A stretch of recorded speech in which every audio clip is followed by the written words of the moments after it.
ሰላም ጤና ይስጥልን ውድ የናይስ ፉትቦል ቤተሰቦች እንደምን አላችሁ? በዛሬ ቪዲዮአችን የ28ኛ ሳምንት የእንግሊዝ ፕሪሚየር ሊግ መርሃ ግብሮችን የምናስቃኛችሁ ይሆናል። እስከ ፕሮግራማችን ፍጻሜ አብራችሁ እንድትቆዩ እንጋብዛለን።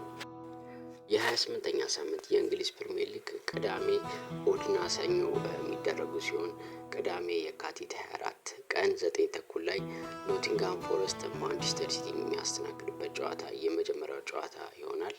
ምሽት 12 ሰዓት ላይ ደግሞ 3 ጨዋታዎች ሲደረጉ ብራይተን ፉልሃምን ያስተናግዳል። ክሪስታል ፓላስ ደግሞ ኢፕስዊች ታውንን ሲያስተናግድ፣ ሊቨርፑል ደግሞ አንፊልድ ሮድ ላይ ሳውዝሃምፕተንን ያስተናግዳል።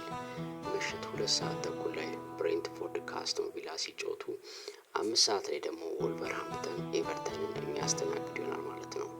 ዕለተ እሁድ የካቲት 30 3 ጨዋታዎች ሲደረጉ 11 ሰዓት ላይ 2 ጨዋታዎች አሉ። እሱም ቼልሲ ስታንፎርድ ብሪጅ ላይ ሌስተር ሲቲን የሚያስተናግድበት ጨዋታ ሲሆን እንዲሁም ተመሳሳይ 11 ሰዓት ላይ ቶተንሃም ቦርንማውዝን የሚያስተናግድበት ጨዋታ በተመሳሳይ ይደረጋሉ።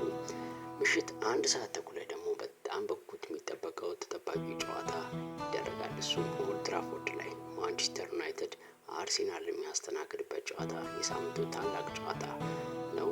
ምሽት 1 ሰዓት ተኩል ላይ ይደረጋል ማለት ነው። ሰኞ ደግሞ መጋቢት 1 ምሽት 5 ሰዓት ላይ አንድ ጨዋታ ይደረጋል። እሱም ዌስትሃም ዩናይትድ ኒውካስትልን የሚያስተናግድበት ጨዋታ ነው። እንግዲህ የ28ኛ ሳምንት መርሃ ግብሮች እነዚህ